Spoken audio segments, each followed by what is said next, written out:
Bonjour. Cette dernière rencontre pour aujourd'hui propose la rencontre avec 3 autrices-auteurs, Mathias Picard, Clément Vullier et Gwenola Carrère. Je vous ai présenté dans le désordre, mais on va y revenir. Julia Wouters, qui est également autrice, est en ma compagnie pour discuter de bande dessinée muette. Alors pas une histoire de la bande dessinée muette, ça serait fastidieux, mais plutôt comment ces 3 artistes ici présents travaillent dans certains de leurs livres de manière entièrement muette, comprenez sans aucun texte, aucune bulle, aucun cartel, aucun, comment on appelle, narratif, ni rien, juste le dessin. Et pourtant, pour autant, ce sont des bandes dessinées qui ne sont absolument pas silencieuses. On va y revenir. Avec 3 approches radicalement différentes. La bande dessinée muette, c'est peut-être, dès les origines, il faudrait creuser, il faudrait être historien. Dès les origines, peut-être que la bande dessinée a été muette dans les toutes premières publications. En tout cas, le tout premier manga, en 1902, il est entièrement muet. Une histoire d'arroseur arrosé, pas bien intéressante. Mais...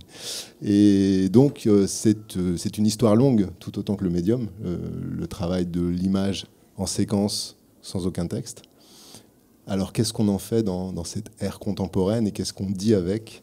Ça va être un peu, je crois, l'enjeu de cette discussion, à travers plusieurs exemples qui sont déjà affichés ici. Et Julia a préparé beaucoup d'images à nous montrer, des artistes invités, puis de quelques notions, références ou comment dire, stimulations graphiques qui ont pu être évoquées ou qu'on a pu partager. Voilà, tout à fait. Donc je vais commencer par une petite présentation de chacun, chacune, en essayant aussi de toujours axer sur ce thème, le muet, qui est un peu fourre-tout, mais qui reste assez marginal en fait dans la production globale de la bande dessinée. C'est aussi pour ça que c'est un axe qui peut interroger, qui est peut-être pas non plus si facile à caser commercialement. Enfin voilà, il se trouve que vous travaillez avec des éditeurs, des maisons d'édition indépendantes, et donc je pense plutôt acquise à la cause. Mais Mathias, tu me disais que c'était quand même un sujet de discussion qui revenait à chaque fois avec 2042. Et donc je commence par toi. En fait, je me suis rendu compte en préparant cette rencontre que tu avais, enfin je le savais, tu avais commencé par Janine, qui est ta première BD parue chez Lasso en 2011, et pour le coup qui est très bavarde parce que c'est vraiment une BD qui est autour d'un personnage qui est réel. C'est ton ancienne voisine, Janine, qui a eu une vie incroyable, et le livre est construit sur les entretiens que tu as avec elle, plus que c'est pas du tout chronologique, tu essayes pas de retracer dans l'ordre sa vie, c'est vraiment au fur et à mesure de vos rencontres. Et donc c'est un livre très incarné pour le coup, avec un personnage très présent, toujours un peu à la limite de la mythomanie. Je trouvais ça drôle en fait que ensuite tu évacues totalement la question du personnage, ou en tout cas ils deviennent pas du tout aussi central que dans ton premier livre. Donc voilà, j'ai sélectionné aussi tes livres parus chez 2042, anciennement 2024. Il y a ce livre assez atypique, La BO de M, qui est un livre avec un vinyle, qui est un livre à concept. Un CD. Ah, c'est un CD. Ouais. D'accord. Tiens, il faut que tu prennes un micro, Mathias. C'est un livre disque, donc il y a un CD dedans. Le format est de 30 par 30 du livre, et je crois que c'est 33 plutôt, pour 31 et demi pour un vinyle. Puis voilà, la musique ne serait pas rentrée sur un vinyle. Mais ouais, voilà, c'est un livre qui se lit en écoutant de la musique. Voilà, qui est rythmé par les morceaux, en fait, qui est assez expérimental. Il n'est Complètement. pas muet, il a des grandes parties muettes, Ouais. et il a un personnage comme ça qui est très, très simple, qui est un personnage qui évoque M, en fait, avec cette coiffure un peu caractéristique, mais qui est proche peut-être d'un animal. Enfin, en tout cas, voilà, on ne le voit pas forcément sur l'image. Il monte les marches là, vers cette guitare. Et voilà, c'était un projet à mi-chemin entre un projet personnel et un projet de commande. C'est venu... Ouais, C'est issu de recherches graphiques et puis collé, enfin quand il m'a fait écouter cette musique, donc c'est Mathieu Chédid qui un jour me contacte en voulant me faire écouter une longue musique d'une demi-heure qu'il avait fabriquée avec des musiciens de manière très expérimentale pour ce qui le concerne. Puis moi aussi j'étais dans un moment totalement expérimental, donc on s'est rencontrés comme ça et puis il est né ce livre assez spontané et j'ai beaucoup aimé travailler sur un scénario qui est finalement de la musique. Il y avait un peu de texte, il raconte des choses. Même je comprenais pas tout, mais c'était très bien. Et je remets du texte dans le bouquin pour qu'on puisse avoir des accroches narratives avec ce qu'on entend dans le disque. Mais je mettais même pas totalement tout le texte parce que le texte on l'a déjà dans les oreilles, donc il suffit de mettre le début de la phrase. Donc ça fait des images, voilà, avec du texte. Mais voilà, moi, mon scénario c'était plutôt la musique. Et pour Janine, c'est sa parole. En fait, c'est pas tant le personnage que la parole de la personne. Moi, je dis rien vraiment voilà, je ne dis rien avec ma voix. Par contre, je dis quelque chose dans le geste du bouquin, enfin globalement. Mais oui, voilà. En tout cas, dans la BO2M, tu avais fait déjà le premier volume de Jim Curious quand tu as travaillé sur cet album expérimental. On retrouve quand même un fil, une balade en fait, avec des jeux sur des échelles, des changements de perspective, des choses qui deviennent presque abstraites de temps en temps. Donc Jim Curious, c'est un livre qui est paru aussi chez 2024, enfin c'est leur collection jeunesse 4048, et c'est donc là les 2 tomes qui sont parus à 7 ans d'intervalle. Le premier tome qui se passe, donc qui est au cœur de l'océan, qui se passe sous l'océan, et qui est réalisé en anaglyphe, donc avec des petites lunettes, voilà, c'est avec des petites lunettes rouges et bleues, voilà. Et puis il y a un deuxième où tu gardes ce personnage de scaphandrier. Il a quand même gardé son scaphandrier même pour aller dans la jungle. Oui, c'est ça. Les 2 ne se suivent pas logique. Enfin, ils n'ont pas une suite avec une intrigue qui se suit, etc. C'est des voyages. Moi, je dis comme ça. Voilà, c'est écrit dessus en plus. Voyage au cœur de l'océan, voyage à travers la jungle. Un voyage d'un point A à un point B, mais en même temps d'un point A à un point A. On revient toujours au point de départ.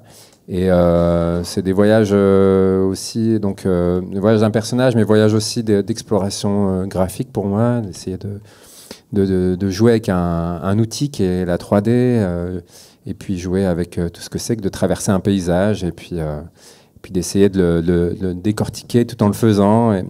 Et voilà, donc c'est 2 livres qui se répondent. Il y en a un où le personnage... Le scénario, en gros, c'est une grande ligne qui descend, c'est une descente, et puis l'autre, c'est une grande ligne qui monte.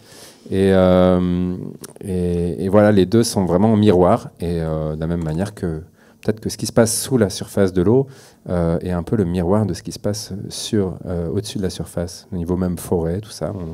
On peut des fois mettre, je crois que c'est Cousteau qui disait qu'il y avait un miroir de l'un et de l'autre.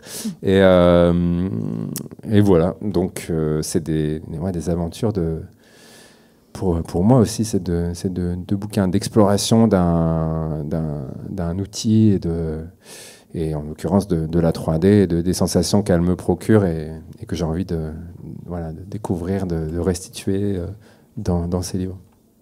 Et là, c'est entièrement muet avec ce personnage qui est un peu comique parce qu'il est dans un costume qui n'est pas très très confort. Non. Mais dans l'eau, ça va, c'est confort. Dans l'eau, c'est confort. Ouais, je me suis amusé à lui faire garder son scaphandre très lourd en métal dans la jungle, ce qui est complètement idiot. Mais en fait, ça passe. Pour le lecteur, il se fait à l'idée très vite. Et j'aime bien l'idée qu'on est prêt à tout accepter quand on est lecteur. Il y a un truc, je sais pas.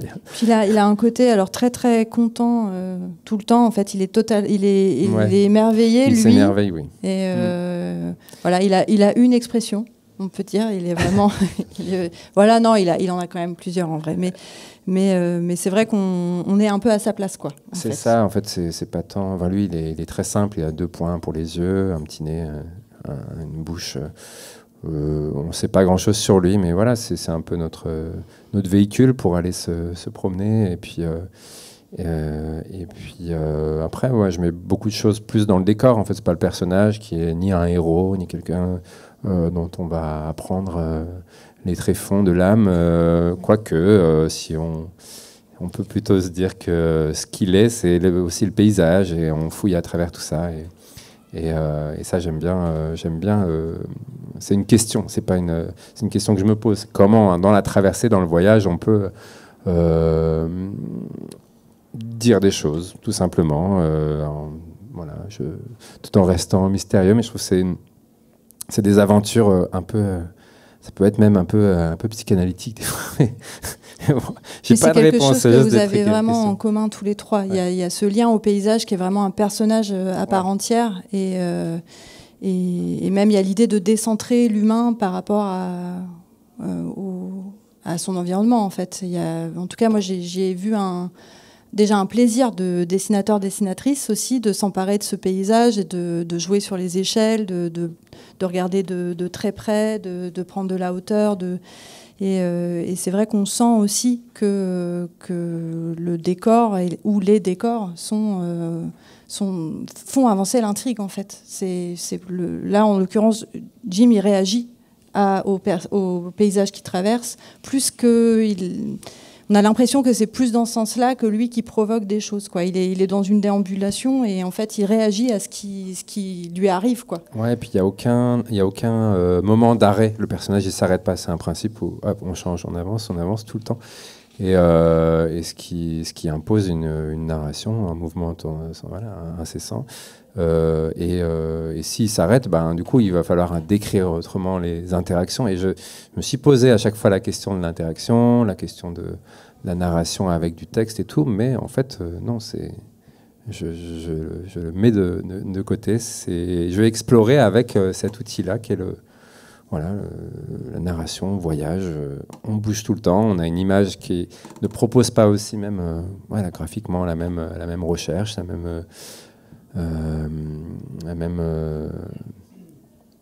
même résultat, quoi. J'essaie d'être sans cesse dans l'exploration et de ne pas faire deux fois la même chose. Et ça me fait avancer d'image en image. C'est ça la bande dessinée, c'est pas juste faire une image, c'est en faire plusieurs qui se répondent, qui se donnent la main et elles s'enchaînent et tout se passe entre ces images. Et donc pour moi c'est vraiment c'est de la bande dessinée pure, quoi.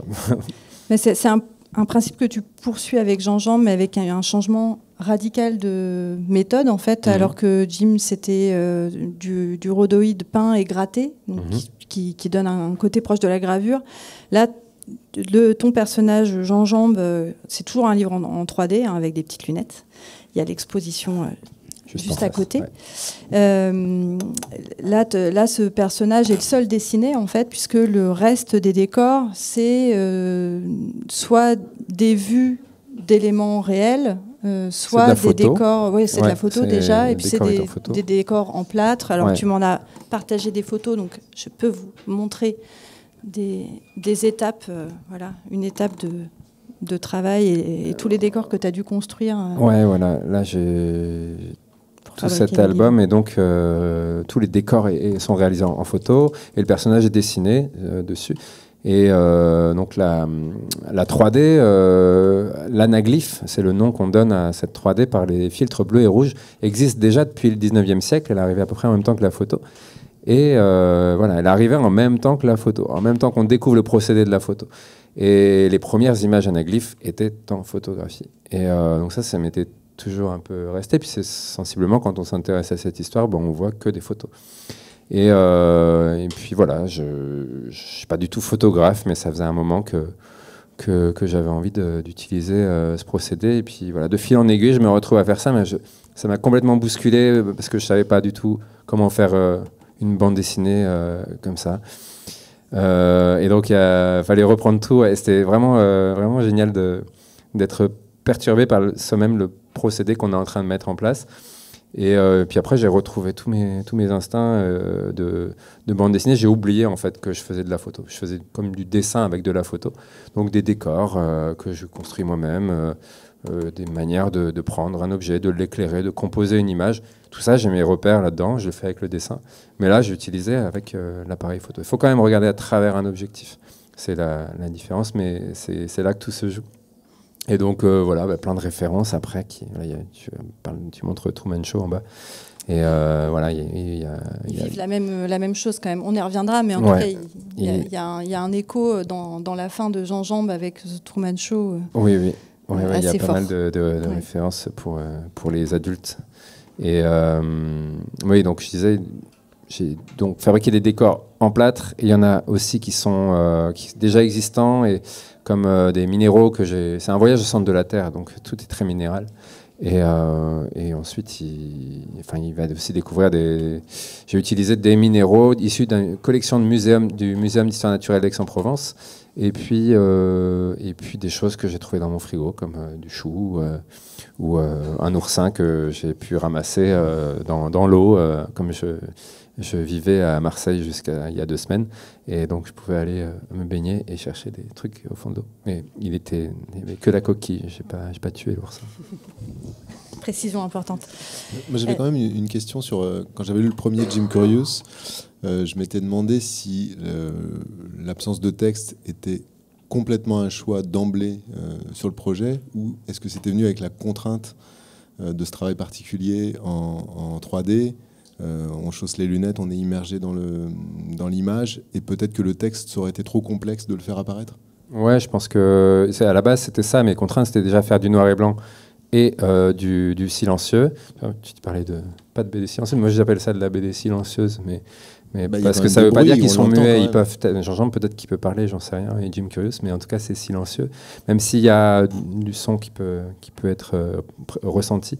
Non, mais ouais, le choix à la base c'est un choix. Je me dis je vais pas mettre de texte parce que j'ai un procédé qui met en relief les choses. Alors si je mets du texte, je vais le mettre tout plat. Est-ce que je joue avec? Est-ce qu'il y a des intentions derrière tout ça? Mais en fait, j'en avais pas, et j'avais pas envie de jouer avec ça. Mais là, pour Jean Jambe, d'ailleurs, il y a un petit peu de texte à la fin, et ça m'a donné un peu envie d'en placer. Mais voilà, ça c'est on verra plus tard. Mais en tout cas, il y a un choix à la base de pas en mettre parce que il n'y a pas d'intention de jouer avec le texte, donc la typographie, avec la mise en relief du texte dans l'espace. Si je fais pas ça, je vois pas en fait quel serait l'intérêt de mettre du texte dans un livre en 3D, si le texte il est posé de manière classique et toute plate. Est-ce qu'il y aurait un intérêt vraiment à ce qu'il y ait des réactions, enfin en tout cas des mots qui... Je pense qu'il y a une porte à ouvrir et à pousser du moins, et c'est pas fait. Et puis par opposition, je me dis si j'utilise pas de texte, qu'est-ce qui me plaît dans la narration silencieuse? Et là en fait il y a plein de choses que j'ai aussi envie de découvrir, de préserver, d'explorer ce voyage silencieux. Et je trouve ça fascinant, le nombre de choses qu'on peut faire passer sans texte, et du coup je suis un peu toujours dans une sorte de lutte, de défense des BD sans texte, pour dire mais oui, il y a du potentiel, on n'est pas obligé de lire une BD avec du texte, il se passe déjà énormément de choses, et comme la 3D est très sensorielle, voilà, ça passe par d'autres sens que juste le cerveau qui reçoit un langage écrit et à qui on donne des infos, enfin bref. C'est un peu ma manière de voir les choses. Voilà. On va passer à toi, Clément, et après on en rediscutera parce que je crois qu'il y aurait matière à faire juste une table ronde sur tous vos travaux. Alors, on en discutait tout à l'heure, mais c'était trop tard pour changer ce PDF. Mais en fait, moi, j'ai sélectionné vraiment 4 ouvrages. Et donc, Nous partîmes 500, Le voyage céleste extatique. L'année de la comète. Voilà, l'année de la comète et Terre rare. Et en fait, tu soulignais que ce livre-là, donc le voyage céleste extatique, qui est partie des théories de Kircher, était en fait ton projet de diplôme, et que finalement, c'était dans l'ordre chronologique, tu allais vers une disparition progressive d'éléments de la parole, finalement, puisque le voyage céleste extatique est par moments muet, mais en fait, il y a quand même pas mal de dialogue entre les deux personnages, un peu savants, un peu... Enfin, tu t'es quand même assez amusé dans le texte, j'ai l'impression. Et puis ensuite, nous partîmes 500 qui est complètement muet. Et puis, voilà, je te laisse... Oui, en fait, juste pour parler 3 secondes de Kircher, c'est un savant allemand qui a écrit des théories un petit peu dans tous les domaines de la science, puisque c'est un universaliste du XVIIe siècle, un jésuite qui s'est heurté un peu à toutes les... Il a écrit une thèse en acoustique, puis en égyptologie. Enfin, voilà, bon, c'était il y a eu des intuitions assez géniales, et puis des choses complètement à côté de la plaque. Et puis, c'est complètement planté sur pas mal de trucs. Ouais. Et c'est ces théories-là qui m'ont pas mal intéressé, parce qu'elles sont quand même plus charmantes aujourd'hui que celles où, bon, il a découvert, il a traduit le copte, voilà, des choses comme ça. Mais là où il se trompe, ça m'a plus intéressé parce qu'il se trompe en écrivant des pavés de 2000 pages, où à l'intérieur du pavé, tout est hyper cohérent, donc tout son système de pensée marche, sauf qu'il part d'un axiome qui est souvent faux. Enfin, voilà. Et donc j'ai repris un de ces textes qui se passe dans l'espace où il est visité par un ange, donc c'est presque une sorte de prémisse de science-fiction. Il est visité par un ange qui lui fait visiter le système solaire. Donc il y a des anges, il y a toute un folklore. Et donc j'ai réécrit le texte. Donc je le remets dans cette chronologie parce que dans celui-là, effectivement, il y a encore des canons assez classiques de la narration, même si les images sont d'un côté et le texte est de l'autre. C'est quand même un récit avec des personnages qui avancent, qui dans les images, on les voit avancer dans ces différentes planètes. Et dans les interchapitres, on les entend discuter sur des théories plus ou moins frelatées et fumeuses, une sorte de métaphysique de cuisine un peu, et puis ils règlent un peu leur compte entre eux. Donc il y a encore par contre, dans ces paysages-là, c'est quand même des sortes d'émanations, et puis on les voit toujours de très loin, ça, donc c'est vrai qu'on les voit jamais plus gros que là où ils sont. De... Je sais pas si on les perçoit à l'écran, mais ils sont toujours à cette échelle-là. Un peu dévorés par le paysage.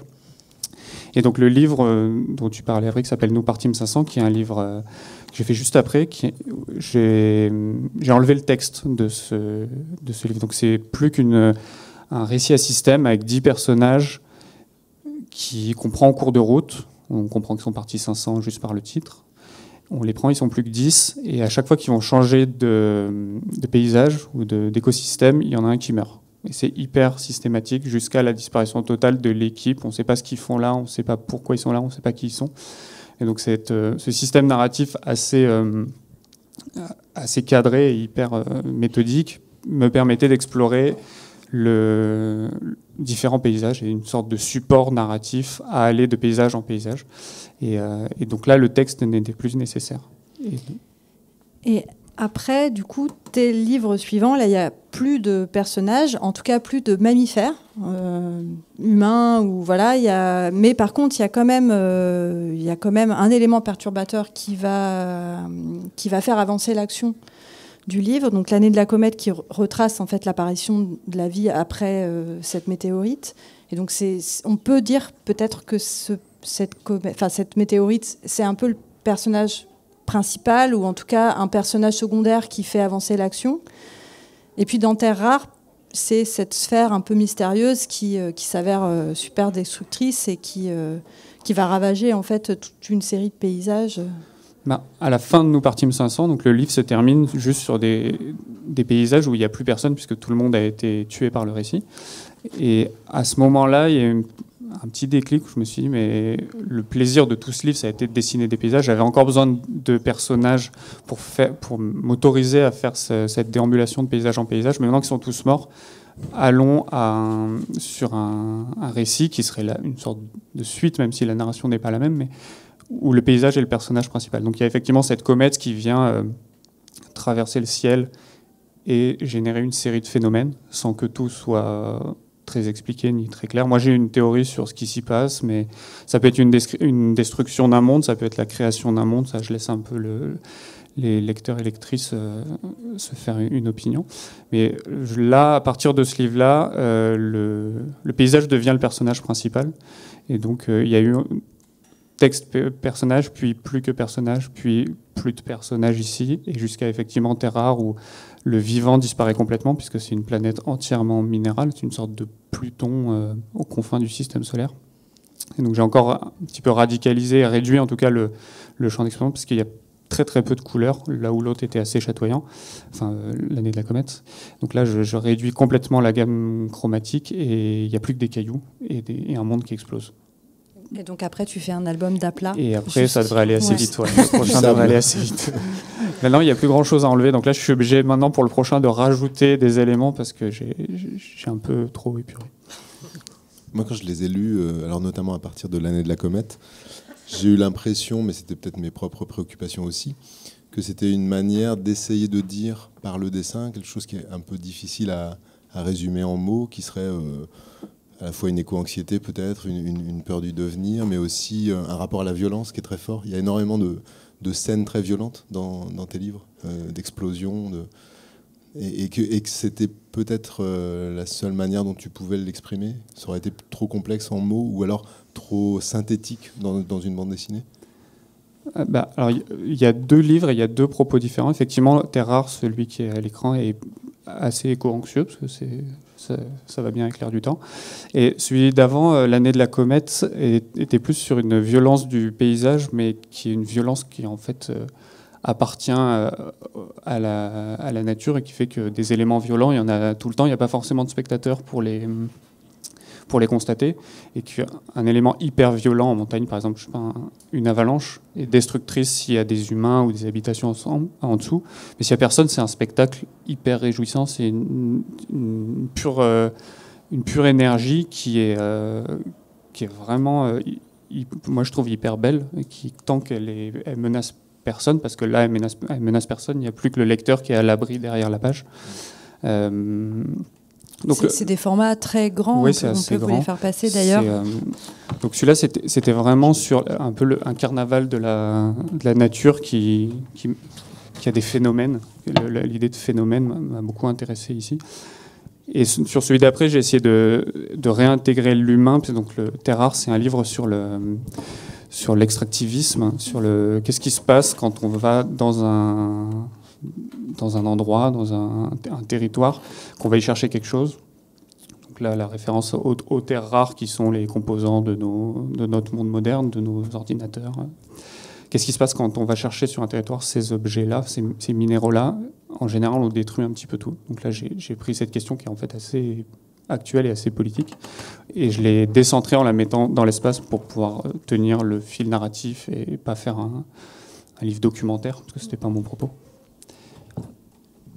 Très bien. Et puis on va terminer par, continuer avec toi, Gwenola. Bonsoir. Et merci d'être présent. J'ai mis des vieilleries. Oui, parce que bon, par rapport à ces 2 sommités, moi c'est ma première bande dessinée, donc il faut chercher ailleurs. Non, mais tu as une somme d'images assez. Moi, je t'ai connu avec ton premier album jeunesse, et puis tout plein de sérigraphies que tu faisais aussi pour des concerts. Beaucoup de musique, beaucoup de concerts, en effet, voilà. Par rapport à la thématique de Fumetti, effectivement, la musique. Et puis ces pochettes d'albums que tu fais depuis 2012, j'ai vu, déjà, ouais. Et que tu continues de faire, et qui sont aussi un beau sommaire graphique de c'est ce qui reste pour moi, un lieu d'expérimentation. Chaque musique m'emmène un peu dans un autre territoire, quoi. Donc c'est une collaboration avec un vieil ami, Philippe Delvozal, à Bruxelles. C'est un label indépendant de vinyle, là, pour le coup, et qui va chercher dans des territoires sonores assez différents, avec quand même une fibre assez folk, je dirais, dans l'ensemble, mais ça va vers la musique du monde, ça va vers le garage, vers la balade, plein de choses, voilà. Pas d'électronique. Je trouve que pour le coup, il y a un goût pour la compo qu'on va retrouver dans ta bande dessinée, dans ta façon de découper la page et de sortir un peu d'un gaufrier traditionnel. Donc tu as paru Extra Végétalia aux éditions Requin-Marteau et Super Loto Édition. Oui. Donc une BD en 2 tomes, muette, qui est une adaptation très libre d'un vieux roman en fait, puisque j'ai vu qu'il était... En fait, adaptation, c'est même un grand mot. C'est une inspiration. C'est une inspiration. Ouais. Alors effectivement, j'ai vu que dans le roman d'origine, le récit n'est pas construit comme le tien, puisque en fait on garde quand même un regard masculin, puisque c'est voilà, le thème de ce livre, de ce roman et de TBD, c'est cette société matriarcales qui ont une sexualité, enfin qui ne se reproduisent sans hommes, qui vivent en harmonie totale avec une nature qui est très organique, très vivante, un peu effrayante aussi, mais en tout cas il n'y a pas une différence entre ces femmes et cette nature. Ils sont quand même assez en osmose, voire en symbiose, je trouve.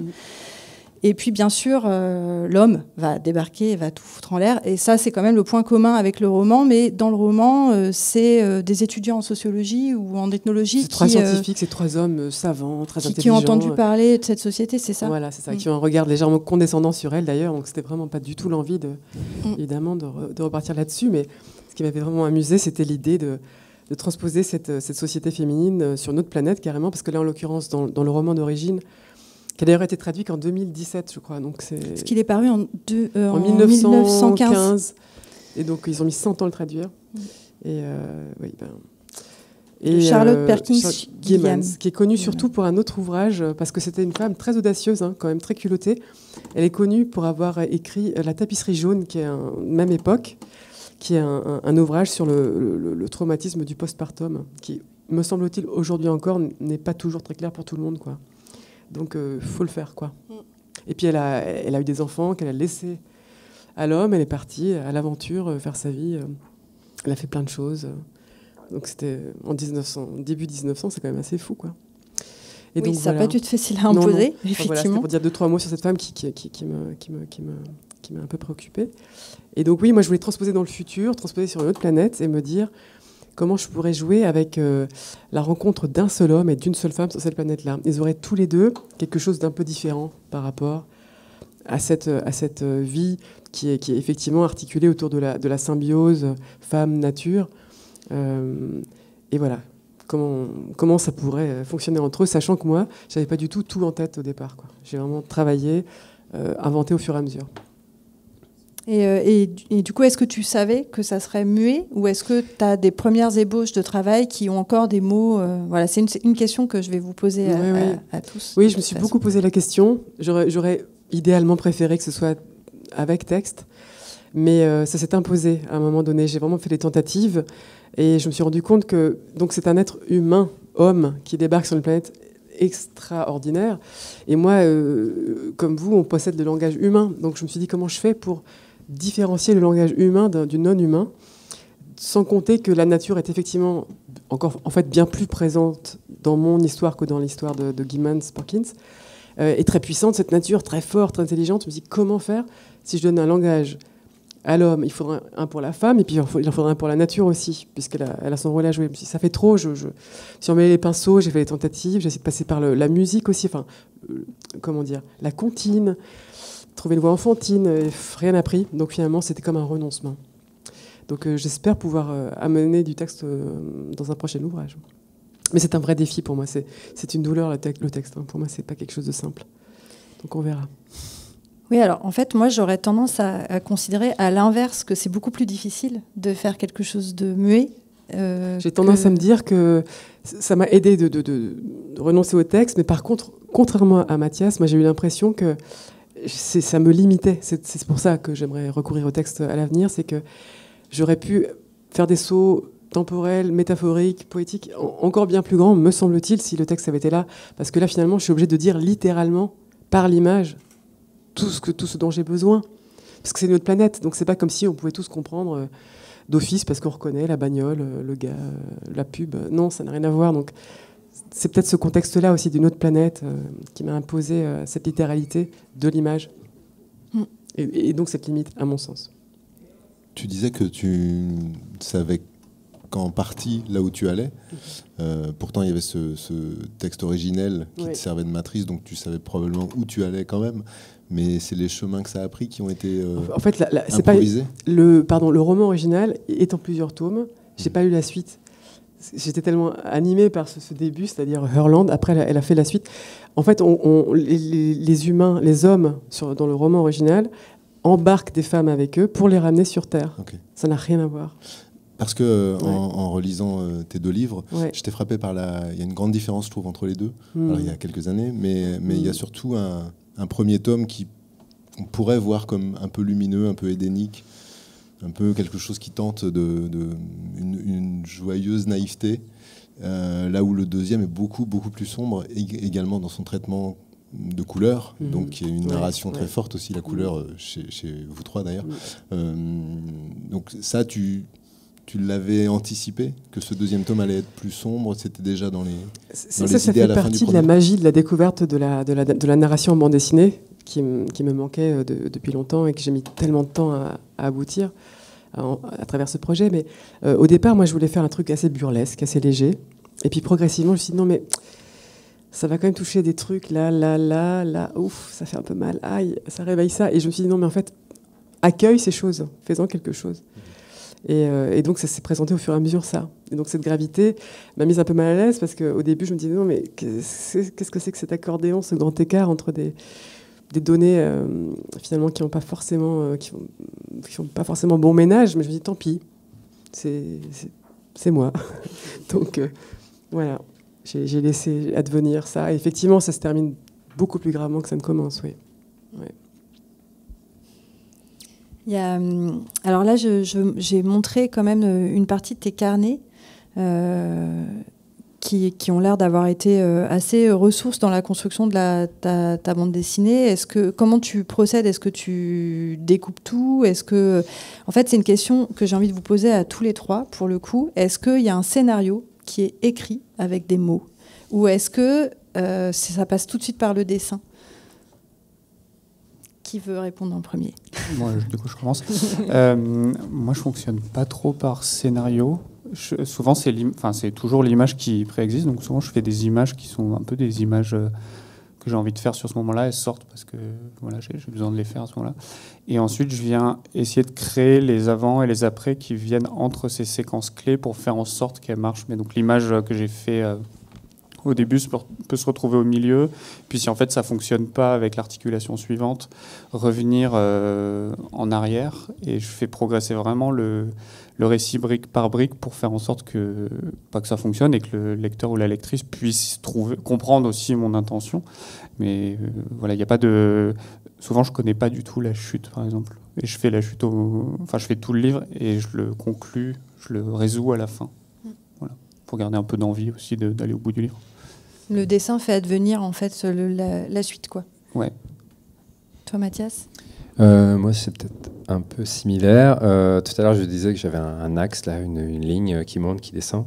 Donc ça peut être aussi simple que ça, mais en fait, le mot axe, au bout d'un moment, j'ai trouvé ce mot et je trouve que c'est bien. C'est pas un scénario, c'est un axe et une logique aussi. Il faut que l'album, je sente qu'il a une logique. J'ai trouvé une logique. Donc, je pourrais décrire les logiques de chacun de ces albums. Pour le dernier, Jean Jambe, c'est donc une descente dans les profondeurs de la Terre, mais en même temps, ça ne sera pas forcément les profondeurs de la Terre de manière scientifique et réaliste. Et je sais que je vais utiliser des décors à la fois des minéraux, des végétaux, des coquillages, et puis du plâtre. Je sais que je vais utiliser ça. Mais c'est en fait dans quel ordre ? Et donc la logique, elle va s'inscrire dans l'ordre de ces décors. Du coup, dans Jean Jambe, au début, je fais que des décors en plâtre, qui sont une matière inerte. Ensuite, il y a des minéraux qui sont un peu plus vivant quand même que le plâtre. Tout à l'heure, tu disais que c'était pas vivant, le minéral. C'était pas des êtres vivants. Pardon, et moi, je pense que c'est un peu les cailloux sont un peu des êtres vivants parce que ils évoluent, ils changent. Ils ont pas de système. Est-ce qu'ils ont un système nerveux à proprement parler ? Non, mais du moins ils évoluent dans le temps. Sauf que c'est une échelle de temps qui est très différente de la nôtre. Donc ils sont déjà un peu plus vivants que le plâtre qu'on trouve au magasin de bricolage. Et puis ensuite, il y avait d'autres types de calcifications plus animales, donc comme l'oursin ou le corail, qui sont aussi des minéraux, mais qui ont une échelle de vie beaucoup plus courte. Et puis plus on avance, plus comme ça, on se dirige vers le vivant. Il y a du végétal à la fin. Et puis une connexion au final avec le réel, le vivant, l'humain en plus. Et voilà, j'avais pas du tout la fin. Alors c'est là où je te rejoins complètement, c'est que j'ai cet axe, mais je sais pas où ça va m'amener. Et c'est là où part toute l'envie de faire un livre. Voilà, c'est un voyage. Si on choisit de faire un voyage organisé où tout est déjà prévu à l'avance, ça peut peut-être rassurer. C'est vrai que c'est pas des aventures totalement rassurantes de faire un livre. Mais moi, ce qui me rassure, c'est d'avoir cette logique, cet axe, et que je vais pas appeler un scénario, mais qui va me faire vivre quelque chose pendant tout le temps de la création.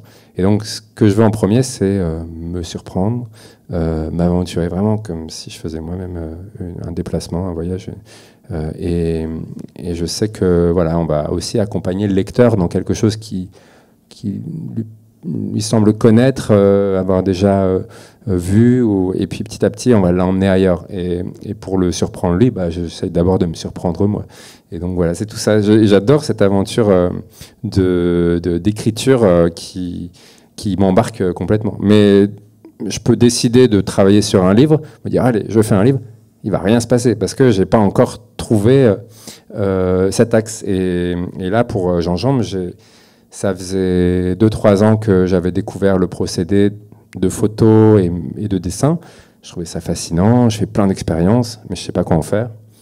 Et donc, pas grave, avec l'expérience, je me dis, laisse faire, emmagasine des choses. Puis à un moment, je me suis dit, allez, je m'y mets, je fais un livre. Et j'ai essayé d'écrire un scénario, c'était nul. Et donc, j'ai continué de travailler. Voilà, pendant 6 mois, j'ai pas arrêté. Et puis à un moment, il y a eu un déclic et je me suis dit, mais voilà, c'est ça. Et c'était l'axe du voyage au centre de la Terre, de faire tout, voilà, comme dans le livre. Et ça a tout débloqué. Enfin, voilà. Oui. Et donc dans mon cas, je dirais que c'est pas parti d'un scénario non plus vraiment. Au départ, c'est parti plutôt d'envie. Dans ce fameux roman de Gilman Perkins, j'ai eu des flashs visuels. J'ai vu une nature surpuissante, sexuée, qui pouvait avoir des interactions avec les humains. Et j'ai vu une cité végétale assez absurde, assez dingue. Et c'est vraiment ces envies-là graphiques que je ne percevais pas. Hein. C'était vraiment des intuitions que j'avais envie de voir, quoi. Et à partir de là, en posant mes recherches, effectivement, les personnages sont apparus. Et puis, je ne me suis pas non plus laissé gamberger trop longtemps, mais je me suis trouvé des points cardinaux. Je me suis dit, tiens, ce qui est sûr, c'est qu'ils vont se rencontrer. Alors, à peu près comme ça, bon, d'accord. Et puis, il va se passer un climax à ce moment-là, avec cette donnée-là, ok. Et donc, moi, je me suis trouvé des points cardinaux, et je me suis dit, il faut trouver les chemins pour y aller. Donc, j'avais des grands piliers, et puis il fallait ensuite faire le chemin entre, et donc c'est une autre façon de voyager. Un peu plus pépère. Est-ce que tu avais des tableaux aussi, des lieux en tête, des choses que tu avais pu dessiner en amont? La première chose que j'ai faite, c'est une exposition. Avant de faire la BD, c'est une exposition avec une trentaine de peintures, en fait, qui m'ont permis de baliser comme ça toute l'histoire à travers des flashs visuels qui m'ont servi ensuite de repères, en effet. Ouais. Mais ça me parle beaucoup quand tu dis, Mathias, que tu pars à l'aventure, en substance. Moi, c'est vraiment ça aussi. Hein. C'est vraiment le bonheur de ne pas savoir où on va et se laisser porter par toutes les découvertes qu'on fait, qui sont du travail. Mais ouais. Je me demande aussi toujours qu'est-ce que ça raconte finalement, cette chose-là. Qu'est-ce que ça me raconte aussi de ce travail. Donc, souvent après, c'est marrant, c'est de voir après, une fois que le livre est fini, de le lire et de l'interpréter et tout. Et j'aime bien ce truc-là, qui m'appartient. Hein. Je n'ai pas envie de vous parler de ce qui se passe dans ma tête, mais j'aime bien ce truc-là. Et je sais que, comme ça se passe chez moi, après, c'est pas obligé que ça se passe chez tout le monde, mais qu'il y a un potentiel à ce que ça parle aussi à d'autres gens. Et après, ça, je sais pas, mais j'ai envie de le croire et je trouve ça chouette. Pardon, c'est intéressant dans ce que vous répondiez là, de voir que ça part d'envie d'image, d'envie de dessin, d'envie d'abord visuelle, avant qu'elle devienne narrative.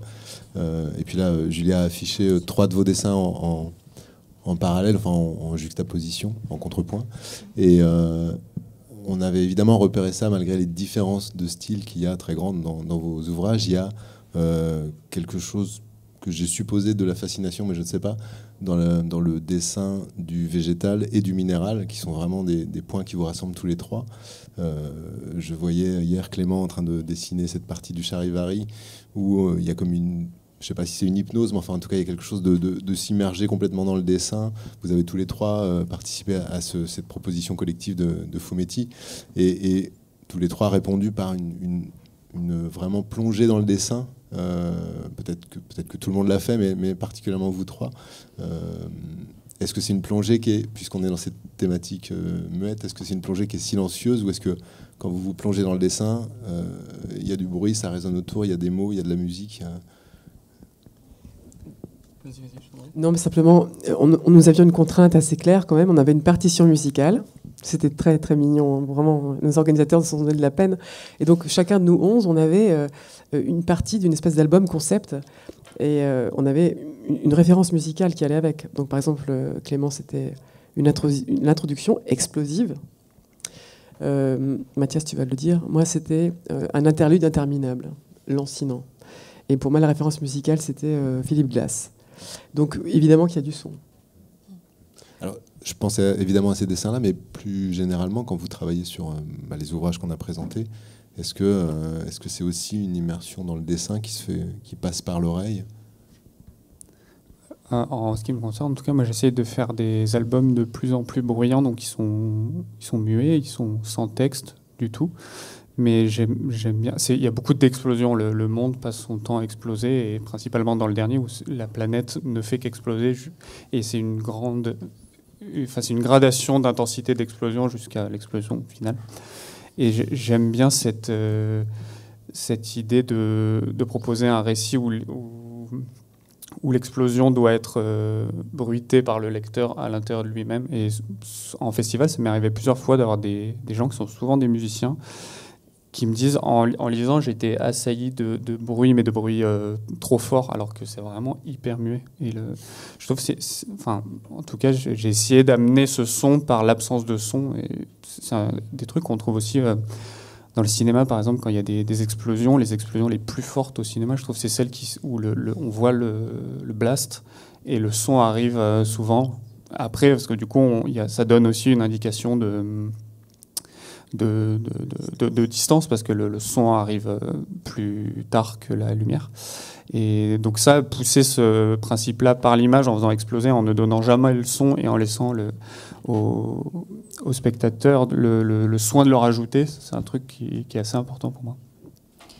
Moi, effectivement, j'ai sélectionné 3 images. Il y en aura eu plein d'autres à mettre en rapport, parce que c'est des images aussi qui montrent à quel point vos paysages sont habités, vivants, et à quel point aussi c'est vraiment un personnage à part entière, quoi. Je pouvais juste rajouter un petit truc par rapport au son pour finir, peut-être là-dessus. C'est simplement que moi, c'était pas tant la question de la musique qui était tout le temps là, mais c'était la question du rythme. Mais finalement, ça rejoint la musique. Et cette image-là n'est pas emblématique, mais quand même, la plupart de mes pages dans Extra Végétalia sont des gaufriers que je casse, que je brise. Mais il y a quand même cette idée d'une grille. Et pour moi, c'était comme une partition musicale, quoi. Je me disais, c'est un peu comme du jazz, quoi. Il y a une base rythmique, et par moments, il y a des envolées, mais on retombe toujours sur ses pattes. Ça m'a tout le temps, c'est revenu, quoi, dans mon esprit. Voilà, c'est tout, par rapport à l'idée de musique. Oui, en tout cas, ce que je voyais, en tout cas comme point commun, c'est finalement, même si c'était pas consciemment décidé dès le début, c'est une façon de pas polluer, en fait, de pas polluer l'image par des mots qui sont déjà des biais, des interprétations, et de laisser ça vraiment aux spectateurs, spectatrices, lecteurs, lectrices. Oui, j'ai l'impression que ce choix du muet, il invite aussi à passer plus de temps sur les planches. Et on en parlait juste avant avec toi, Clément. C'est vrai qu'on peut lire une bande dessinée en très peu de temps. Et moi, j'ai tendance à lire des BD avec des mots beaucoup plus rapidement, en fait, que des BD muettes. Et qu'il y a aussi un effet performatif à laisser, à inciter en tout cas le lecteuriste à vraiment avoir une lecture active, parce que sinon, on peut pas dévorer de la même façon, en tout cas être feignant dans la lecture avec vos albums. En fait, on est obligé de prévoir un moment. On en discutait tout à l'heure, et c'est vrai que c'est des années de travail, une bande dessinée. Donc il y a toujours quelque chose d'assez injuste et peut-être violent, en fait, à voir des gens la lire en 10 minutes. Et voilà, j'y vois quelque chose d'assez engagé aussi, à dire maintenant, en fait, vous allez vraiment prendre le temps de parcourir ce voyage avec moi, quoi. En tout cas, pas à la hauteur du travail qu'il a demandé, mais un tout petit peu plus peut-être qu'une bande dessinée avec des mots qu'on peut parcourir, quoi. En tout cas, moi, c'est mon expérience de lectrice. Effectivement, il y a un paradoxe entre le temps de création et le temps de lecture qui peut être vraiment, qui est déjà très présent dans la bande dessinée de manière générale, parce qu'on lit quand même relativement vite de la bande dessinée. Mais passer 2 ans sur un album et le lire en 10 minutes, moi je trouve pas ça violent, mais par contre, ça peut être fait, ça me pose pas de problème, mais je perds pas de vue en permanence pendant la création comment je vais faire en sorte de garder un peu plus les lecteurs ou lectrices, ou faire en sorte qu'ils y reviennent, c'est-à-dire ils peuvent le lire en 10 minutes, mais que ça continue à être là et avoir envie d'y revenir et que ça crée des images un peu lancinantes. Je trouve que c'est un enjeu qui est important, enfin en tout cas pour moi, à garder en tête, de faire en sorte de garder prisonnier. Donc ça peut être par des images qui sont hyper fouillées et du coup chaque image prend du temps à aller l'explorer si on a envie, ou par des brisures de rythme avec des séquences très courtes qui s'étirent pendant beaucoup de pages et après des ellipses très très longues qui permettent de créer des hachures dans le récit. Et effectivement, c'est un paradoxe à résoudre. Mais il y a quand même une question de rythme, tu en parlais, Gwenola, c'est que finalement, c'est par rapport peut-être à vos travaux, Mathias et Clément, dans Extra Vegetalia, il y a des accélérations, il y a des moments où on se fait emporter quand même par la rapidité du récit et du rythme que tu as imposé par ces gaufriers. Tu parlais de jazz, en effet, il y a des accélérations, il y a des moments peut-être un peu plus contemplatifs. On est tenté pourtant de rester à explorer ce qui se passe dans chaque case, mais on est quand même attrapé par le récit, quand bien même il n'y a pas de texte. Ça, c'est une gestion du rythme que tu travaillais très consciemment. Oui, c'est vraiment sans doute, narrativement, c'est ce que j'ai travaillé le plus, je dirais. Je me faisais des petits sons, quoi. Enfin, je fais ça au pif, évidemment, mais ça donnait un peu ça. Je relisais tout le temps. Pour dire, c'est ce son-là qui me venait, cet ensemble de petites notes, quoi, qui permettait de me dire, ok, ça tient, ça marche. Voilà. Question du rythme hyper centrale. Moi, je peux voir les défauts et je dis là j'aurais peut-être aimé que ça aille un petit peu plus vite. Mais quand je le fais, une fois que le livre est fini, il est fini. Puis ça va, je valide comme il est. Mais ouais, en faisant, s'il y a une question de rythme qui va pas, je vais laisser de côté. Et je vais attendre de prendre assez de recul pour y revenir et trouver le petit truc. Il y a une scène ou deux dans Jean-Jean, enfin surtout une scène qui m'a vraiment pris la tête un peu au début et j'arrivais pas. Il y avait trop d'informations à faire passer. Et donc voilà, j'ai refait plusieurs fois. Et pourtant c'est tout bête. Je me demandais pourquoi je me prenais autant la tête. Mais c'est une histoire de rythme. Et je pense que si le lecteur il met que 10 minutes à lire le livre ou même 5 minutes, mais qu'il a été à fond dedans et qu'il a envie d'y retourner, c'est bien. Je pense que c'est 1000 fois mieux en tout cas pour moi, que de passer 4 heures de lecture et puis en fait. Pas avoir rien retenu. Enfin, je fais des oppositions complètement absurdes, mais en tout cas, je suis assez attaché à l'idée qu'on soit marqué, qu'on soit laissé un peu emporter. Même si on n'a pas tout compris, on y retournera. Et au moins, c'est peut-être plus facile de relire un livre qui prend 10 minutes à lire qu'un autre qui est plus long. Et voilà, donc c'est le rythme hyper central dans la narration et le rythme on le retrouve dans la musique effectivement. Après je sais pas si je me fais des sons sûrement par rapport à ce que je vois. Oui, tout le temps je pense, quand on dessine un truc on a des onomatopées dans la tête, on peut penser à tout ça et mais rien de... Ouais. Il y a quand même un truc particulier avec les techniques particulières justement que tu as utilisées sur Jim Curious et sur Jean Jambe, c'est qu'on est sur une posture, j'allais dire antinaturelle, pas vraiment, mais en tout cas moins naturelle que juste on regarde un livre.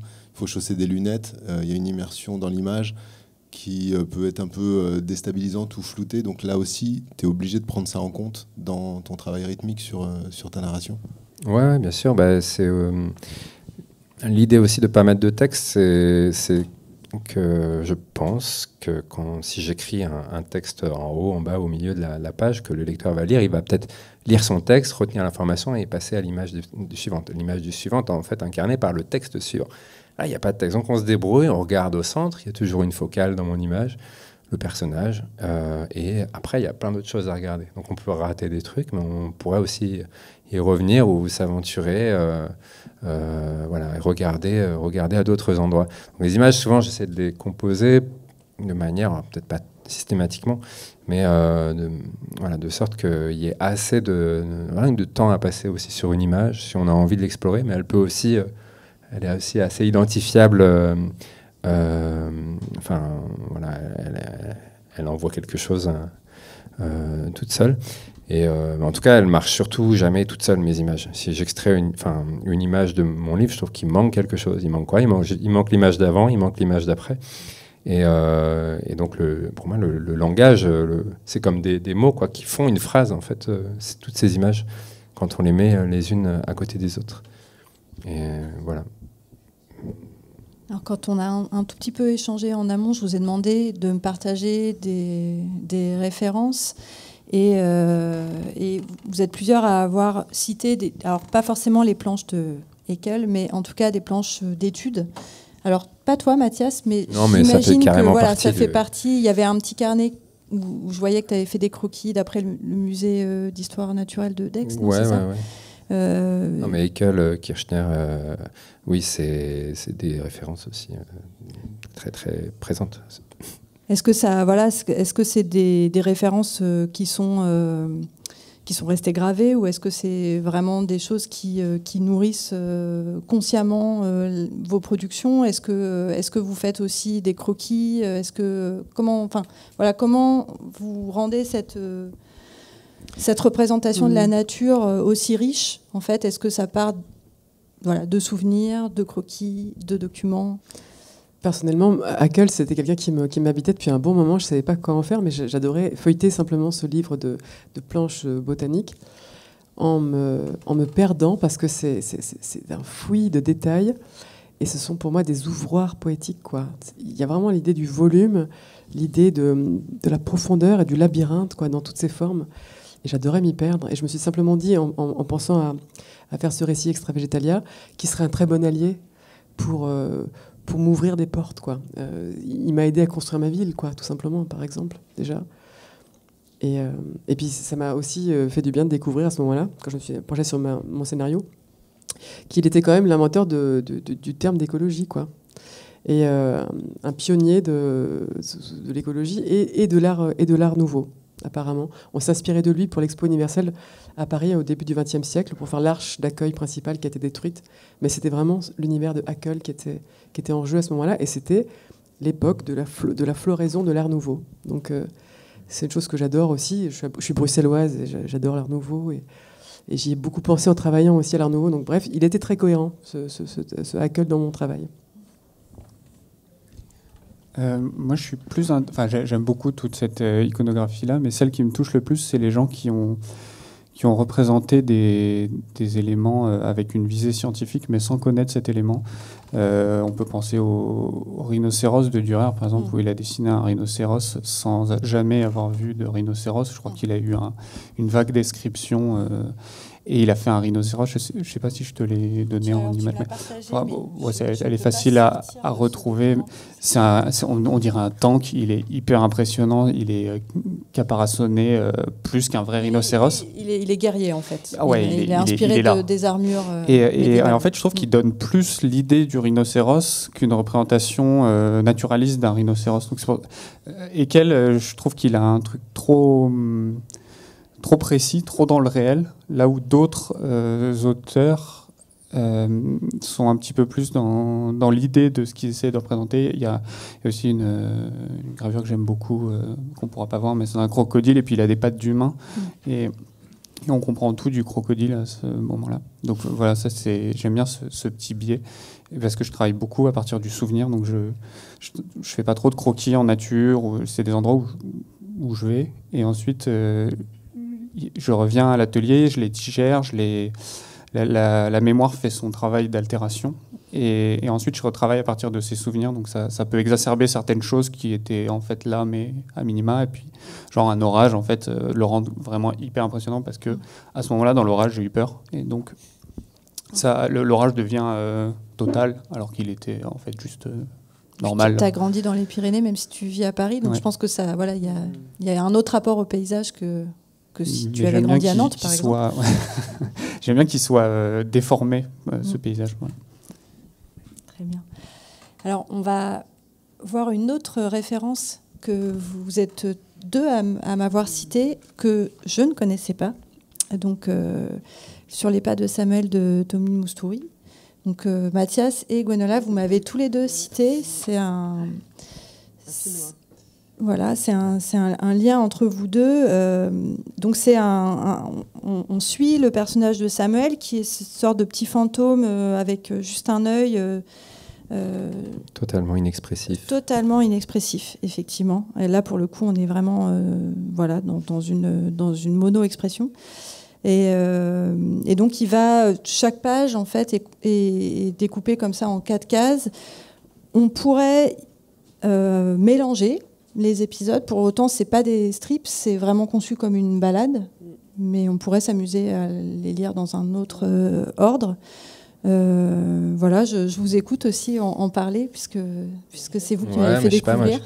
Du coup, en faisant mes livres, je ressentais pas mal de choses, des choix que je fais. Et puis, voilà, et bien, en lisant un jour Samuel, je me suis dit, ouais, mais en fait, on a le même délire, quoi.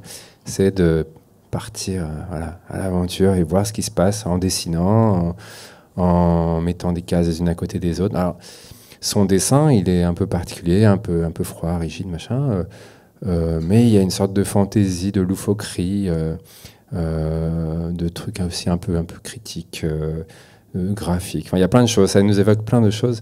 Il y a plein de références aussi. Ouais, je trouve qu'il va peut-être encore plus loin dans la narration en tout cas que moi. Ouais, et donc j'ai vraiment, ouais, je sais pas, j'ai retrouvé. C'est dur d'en parler parce que c'est des sensations. Après, j'ai trouvé un livre qui en parlait, et je sais pas si tu l'as lu. Une éditrice bruxelloise. Celui-ci, tu l'as lu? Ouais, pas encore lu, mais je l'ai. Et ben, donc, et là, en lisant ce livre, donc la petite révolution de Samuel, où Tommy Moustouri est interviewé par Haroun Romins, que je ne connais pas. Et voilà, je me suis dit, ah tiens, je vais lire ça. Et en fait, j'ai retrouvé plein de choses. Ce qui est génial, c'est qu'ils sont allés creuser tous les deux dans ce procédé. Je suis assez nul, moi, pour faire la théorie, mais en tout cas, c'était génial de voir que, ah ouais, en fait, on est sur un terrain d'écriture et il se passe des choses. C'est pas du hasard. Enfin, voilà, il y a des connexions. Alors, je sais pas toi ce que tu ressens. Moi, c'était un grand ami, c'est-à-dire que quand j'étais un peu perdue dans mon histoire, et ça a commencé tout de suite, ouais. Il était là vraiment. Et d'ailleurs, c'est drôle, parce que tu as peut-être fait exprès, Julien, mais c'est clairement des pages dont c'est de là, alors qu'il est épais. Hein. On l'a peut-être pas ici, mais il est assez épais. Hein. Donc il y a beaucoup de pages. Hein. Mais c'est de là, clairement, je m'en suis servi pour le début de mon récit. Donc bien vu. Ouais. T'as pas fait exprès? Si, ouais. En fait, j'ai choisi des choses qui avaient un écho. Un écho. Mais ouais. Voilà. C'est vraiment ce qui me touche vraiment fort, c'est cette déambulation tellement minimaliste et pourtant tellement métaphysique. Il lui arrive des choses incroyables à travers juste le déplacement de son corps, quoi. Et il traverse le temps, il traverse l'amour, il traverse les échelles, différents mondes, toutes les couches de la société, et le cosmos, dans le silence et sans expression, et c'est assez touchant.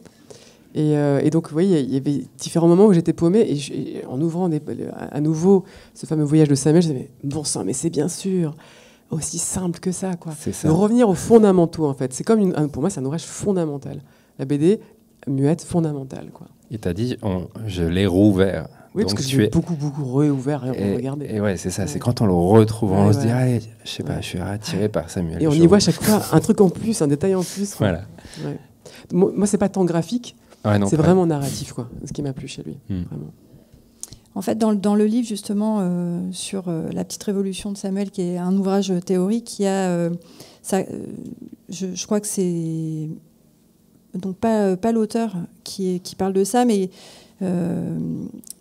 en fait, on parle d'un rapport presque enfantin. Donc je crois que c'est celui qui a écrit Arnaud de Romans, qui parle du souvenir de quand son enfant avait 5 ans et qu'il lui demandait tout le temps de raconter en avance la journée qu'il allait vivre et que c'était sans fin en fait, c'était et après, et que finalement il voyait un écho avec la manière dont Samuel traversait les mondes, et après, et sans que jamais le temps s'arrête, sans que jamais le personnage montre des signes de fatigue, sans même qu'il soit vraiment surpris.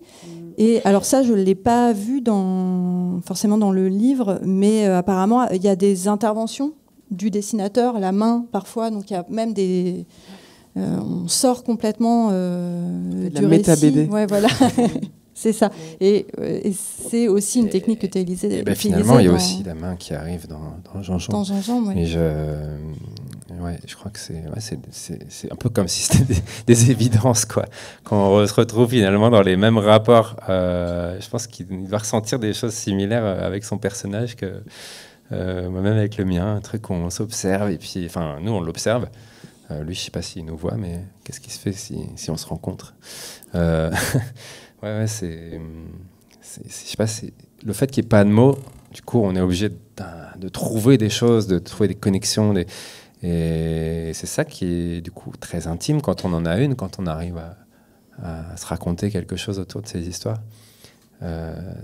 Finalement, c'est assez profond, quoi. Et puis c'est personnel. Je suis trop content de voir quelqu'un qui aime bien Samuel, parce que je rencontre très peu de gens qui connaissent bien cette BD. Et c'est édité à la 5e couche, et 5e couche, ils ne sont pas réputés pour faire des promos folles sur leurs livres. Et donc, il faut aller chercher leurs petites perles dans les festivals, sur leur table. Mais bon, voilà, c'est... Il y avait un volume qui était édité chez Les Requins Marteaux aussi, Oui. Samuel. Et puis la 5e couche, on fait une sorte d'anthologie de Tommy Moustouri où il y a énormément de choses. Ouais. Graphiquement, il explose dans plein de sens. C'est assez hallucinant. Ouais, mais pour ceux qui auraient envie de creuser un peu. C'est vrai. Et c'est très différent, en effet. Moi, ça me touche, moi, personnellement. Mais Samuel, particulièrement. Et d'autant plus celui de la 5e couche que l'autre qu'il a fait, que j'ai découvert après. Mais je crois qu'il y a eu un choc avec la première fois où j'ai découvert cet univers. Mais ça reste... ouais. Non, mais si, c'est trop bien. Je vous laisse Nous allons maintenant le lire devant vous. Voilà. Il y a Milou. Mais il fait des rencontres, il y a des interactions. Il n'est pas non plus... Il y a Milou, par exemple, dans la page qu'il est en train de regarder. Voilà, donc il y a du guest star. Mais... dans le livre, justement, sur cette BD, il y a une citation d'un auteur dont j'ai oublié le nom, mais un auteur japonais qui parle du masque No et qui dit que c'est pas une absence d'expression, c'est une infinité d'expression. Et je trouve que aussi dans vos rapports, Clément, quand tu faisais des personnages, Mathias, et même toi, en fait, finalement, on peut investir le personnage de toutes les émotions. On l'investit pas comme un personnage, on se projette pas de la même manière qu'un personnage qui va posséder des caractéristiques communes. C'est vrai que Samuel, comme tes personnages de Nous partîmes 500 ou Jim ou Jean-Jean, ils n'ont pas de passé, on ne sait pas d'où ils viennent, ils sont pas, on ne sait pas en fait, on ne sait rien d'eux et on saura rien que cette balade qu'on fait, en tout cas cette aventure qu'on fait avec eux. Et j'aimais bien ce petit renversement de choses. C'est vrai qu'on dit inexpressif, mais finalement le paysage l'est tellement qu'il peut être vu comme un miroir de ce que traverse le personnage. Et ça, j'ai l'impression que c'est quelque chose que vous partagez tous les trois. Le côté, en fait, le paysage dit tellement, fait parfois tellement écho à ce que pourrait ressentir le personnage que ça suffit. Bien formulé, Julia. Ouais, bravo. Hop, je vais enchaîner un peu. Ah, si tu veux. Non, je voulais quand même citer. Toi, tu m'avais partagé cette série de films que je ne connaissais pas. Out of the Inkwell des frères Fleischer. Quand je commence à travailler sur Jean-Jean, mais avec le dessin dans la photo, je pense plus à une référence de Disney, parce que Disney, il a fait ça au début avec une sorte d'Alice, petite fille filmée, mais qui se retrouve dans un décor un peu comme Mary Poppins, ce qu'il fera plus tard. Mais ça fait partie de ses tout premiers films. Et je connaissais pas vraiment le travail des frères Fleischer. Et je m'embarque dans Jean-Jean en me disant « Ah, il va suivre un fil, et puis voilà, le personnage suit un fil. » Et donc, il a fait, les frères Fleischer ont fait un petit film avec ce personnage, ce clown. Ils ont fait plein de petits épisodes. Et il y en a un où la main du dessinateur dessine un fil. Et, ah non, c'est pas le dessinateur qui dessine un fil, c'est le personnage qui dessine un fil. Et je crois que l'auteur suit ce fil. Il se retrouve embarqué là où le personnage veut l'emmener.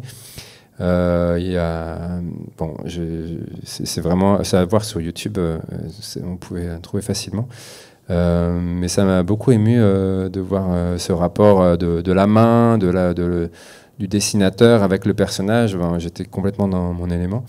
Et puis voilà, les frères Fleischer, ils sont connus pour Betty Boop, et puis d'autres films, ils ont fait un truc plus tard après. Mais les premiers films sont vraiment très bien. Et puis c'est un mélange aussi de prise de vue réelle avec l'anime, ce qui est... Ça me fascine complètement. Ce truc-là où il n'y a pas de frontière entre les deux, et le cinéma permet de faire ça. Bah, finalement, la BD aussi, mais je trouve ça assez magique. Alors, comme tu dois partir, Clément, j'enchaîne sur quelques-unes des références que tu m'as partagées, parce qu'en fait, tu en as passé pas mal. Donc, j'ai fait un astucieux montage de scènes paisibles. Voilà, tu m'as parlé de jeux vidéo, tu m'as parlé de mangas, de choses comme ça, mais voilà, je me suis arrêtée sur Fantasia et sur Le son des ténèbres de Werner Herzog. Voilà, si tu peux nous en dire quelques mots. Alors Fantasia, je l'ai découvert vraiment très tôt, et donc là c'est le tout premier, celui qui ouvre le film, je crois, c'est donc sur le Sacre du printemps de Stravinsky.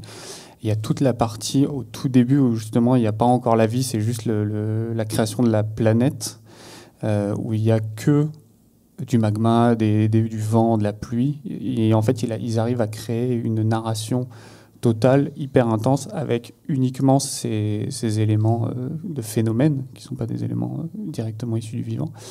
Et je trouve que c'est la partie la plus impressionnante du film, donc ça m'a vraiment servi comme point de départ, en me disant « Ah ouais, c'est possible d'utiliser le paysage comme l'acteur principal et le personnage principal d'un récit ».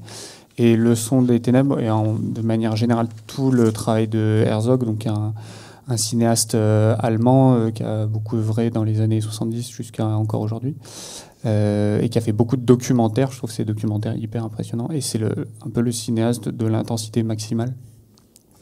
Donc là, par exemple, ça se passe pendant la guerre du Koweït, si je ne dis pas de bêtises, et c'est sur les champs de pétrole en feu. Et donc tout à l'heure, Mathias, tu parlais d'un petit ouvrage qu'on prend en 10 minutes, mais qu'on reçoit à intensité maximale, et peut-être des fois plus percutant que quelque chose qui est long. Bah, là, je trouve que à Herzog, en général, moi, je me mouille un peu la nuque avant d'y aller, et je sais que je vais être un peu bouleversé pendant le temps, alors que c'est des films qui sont des fois très courts. Il y a aussi la musique, qui est souvent de la musique classique, qui vient sur les images, qui est hyper présente, qui rajoute une solennité, une intensité que j'essaye un tout petit peu de chercher dans mes livres. Merci. Oui, c'est assez visible en tout cas. Enfin, quand on découvre ton travail, en tout cas, j'ai pas trop eu de mal à comprendre d'où ça venait. Tu m'as cité un jeu vidéo que je connais pas du tout, et en plus je suis pas une joueuse de jeux vidéo, mais c'est vrai qu'il y a un parallèle assez facile à faire, en tout cas même sans connaître, entre la manière dont peut avancer une intrigue par tableau. Ouais, c'est ça. Bon, moi je suis pas du tout un grand joueur, et je connais quelques jeux. Il y en a un qui s'appelle Riven, c'est la Myst et Riven, et c'est un jeu assez ancien où où on est donc le personnage à la première personne et on a juste le droit de cliquer pour avancer, essayer de résoudre des énigmes dans un monde qui est hyper cryptique. Et ce statut du personnage qui est en dehors de l'ouvrage, donc soit le lecteur ou la lectrice par rapport à un livre, soit le joueur par rapport à un jeu, m'intéresse vraiment de dire, okay, en fait, il n'y a pas de personnage, il y en a un, c'est celui qui est en train de regarder. Et ce jeu-là est assez emblématique parce qu'en fait, on a juste les outils de cliquer avec une souris des années 95. Et donc, il n'y a aucune action, mais il y en a quelques-unes et il faut essayer de trouver en déchiffrant des commandes. Après, il y a toute la partie jeu qui est beaucoup plus élaborée, mais voilà, en tout cas, on est là, on est derrière l'écran de l'ordinateur. Il faut qu'on essaie de se débrouiller avec ce paysage qui est absolument pas offert. Il faut aller le creuser et se balader. Et on rejoint un peu l'idée du voyage, on ne sait pas trop où on va aller, de la map ouverte, où il faut trouver son chemin. Et Gwenola, j'avais envie de te montrer ce livre d'Olivier Schroen, Le miroir de Mowgli, qui est paru dans 2 maisons d'édition. Je crois qu'il y a 2, voilà, Orbis Pictus en sérigraphie, et puis ensuite qui a été republié, il me semble. Brice, en tout cas, son éditrice néerlandophone, voilà, c'est sa grande éditrice, quoi. Ouais. Oui, c'est vrai que lui, c'était comme Tommy Moustoury, c'est mon autre grand allié, ma grande autre ressource en cas de désespoir, quoi. Lui, c'est vraiment pour l'humour, hein, par contre. C'est vraiment cette légèreté, cette nonchalance et cette inventivité avec aussi très peu de choses, quoi, qui m'ont fait beaucoup de bien, que j'admire, dont je ne me sens pas atteinte de la cheville, mais bon, voilà. Et effectivement, j'ai fait quelques citations dans Extra l'Italia à partir particulièrement de Mowgli, mais je pense à lui pour aussi Arsène Scroen, par exemple. C'est les 2 que j'ai préférés, je dois dire, ouais, effectivement, pour l'instant. J'attends beaucoup de Sunday Dimanche, qu'on attend de me voir traduit. Oui, en français. Un des 10 meilleurs bouquins, je dis même pas BD, mais bouquins du New York Times pour 2025, quoi. Donc, c'est prometteur. Le miroir de Mowgli, moi aussi, j'ai lu 50 fois. Pareil, en fait, j'avais pas pensé là parce que je suis en déménagement, donc il y a beaucoup de choses en carton. Mais c'est formidable. Je plus sois. Pareil. Moi aussi, du coup. Bon. On va arriver peut-être à la fin de cette rencontre. On a peut-être. Est-ce que tu veux nous parler du Petit Hérisson, puisqu'on l'a passé un peu rapidement, mais voilà. C'est une référence jeunesse. Alors il y en a pas souvent. C'est un petit film d'animation. Alors, je crois qu'il a beaucoup marqué les gens qui ont fait du cinéma. J'ai appris ça après, mais je suis tombé dessus un peu par hasard en tapant le mot brume sur Internet, parce que je m'intéressais aux brumes, et il y a ce petit film de Yuri Norstein, qui est un petit film d'animation. Je ne sais pas comment il a travaillé, j'ai l'impression qu'il a tout fait un peu tout seul, peut-être que ce n'est pas le cas, mais c'est l'histoire de ce petit hérisson voilà, qui se balade dans la nuit. Bon, pareil, regardez-le, il est sur YouTube, je ne vais pas vous spoiler. Mais il y a une ambiance toute simple, on a l'impression que tout est fait avec rien, avec du bricolage, quoi. C'est surtout ça qui m'a plu, et c'est d'une poésie, et c'est muet. C'est une poésie folle, très émouvant. Et ouais, c'est aussi un voyage, c'est plein de connexions avec ce que je peux ressentir en travaillant. Donc, allez voir Le Petit Hérisson dans la brume ce soir avant de vous endormir. Vous allez faire de beaux rêves, enfin j'espère.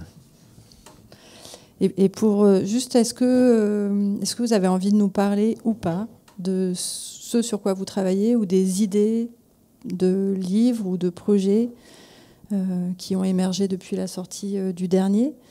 Peut-être que ça peut être une ouverture. Mais pas moi qui obligé. Moi, je suis en train de travailler sur le feu, sur les incendies, les grands incendies, les méga-feux, quoi, comme on les appelle. Plus de destruction. Ouais, toujours plus de fun. Toujours avec cette idée d'intensité et de voir. C'est toujours muet aussi. Alors, je pense qu'il y aura du texte, mais j'en dis pas plus. D'accord. Juste pour savoir, de toi le texte ou collaboration? Ouais, c'est collaboration. trop demandé. Collaboration. Oui, alors dans mon cas, effectivement, j'ai réalisé un petit peu récemment que finalement, ce qui me plaisait beaucoup, c'était de partir d'ouvrages du début du XXe siècle que je pouvais m'approprier et détourner. Donc là, j'ai fait une nouvelle découverte, une nouvelle pépite d'un ouvrage allemand, cette fois, qui a été traduit seulement en 2016 en français, dont le pitch et dont les personnages et l'utopie en présence me touchent beaucoup. Je ne vais pas en dire plus non plus. Super. Une BD et peut-être avec des mots, éventuellement ? Tenter des mots, ouais. Moi, je sais que donc là, le livre est sorti à l'automne, que je ne vais pas enchaîner tout de suite sur un autre. Parce que avant de partir, parce que des voyages, il faut que je prenne le temps de rester un peu à la maison avant. Voilà, j'ai très envie j'ai déjà commencé à faire des recherches. J'ai besoin de partir un peu en exploration, d'amasser des petites découvertes, de faire de faire des découvertes. Et puis après, des randonnées dans la Drôme provençale. Voilà. Et puis observer, voir ce qui se passe. Et puis peut-être ça me donnera des idées. Après, j'ai déjà des petites pistes, mais je peux vraiment pas en parler à ce moment-là parce que faut jamais vendre la peau d'ours avant d'avoir tué. Je veux juste préciser que pour ceux qui ne l'auraient pas vu, il y a l'exposition Jean Jambe qui est visible pendant le festival Fumetti, mais jusqu'à... Est-ce qu'elle est visible demain, dimanche? Normalement, elle est visible demain, ça sera ouvert. Ok, merci la médiathèque. Ça, c'est jusqu'au début juillet pour ceux qui resteraient à Nantes, mais allez-y là pendant le festival Fumetti. C'est une plongée vraiment dans ton univers et dans justement tout ce qu'on a décrit du processus de travail. Il y a quelques-unes des sculptures qui sont là. Et j'avais peut-être une dernière question pour toi, Gwenola. Tu as fait l'affiche du festival Fumetti, et comme il était question de muet, pas muet, là, au contraire, tu as mis des lettres que tu as étiré complètement pour donner du son et du bruit, mais par le dessin. J'ai pensé à l'onomatopée pour le titre. C'est ça que tu veux dire quand tu dis des lettres étirées? Des lettres étirées, oui. Parce qu'elles se répètent. Enfin, il y a quelque chose qui est moins directement du texte que du jeu avec le texte et avec la typographie. Avec la typographie qui m'a évoqué l'idée d'un son qui pourrait être celui du train. D'où le choix de l'image du train. En fait, cette page vient de la bande dessinée Extravitalia tome 2. Je l'ai adaptée, je l'ai augmentée pour essayer de répondre de façon la plus exhaustive, selon moi, à l'idée du son, quoi. Donc il y a l'onomatopée du titre, il y a les organes producteurs ou récepteurs de son, les bouches et les oreilles.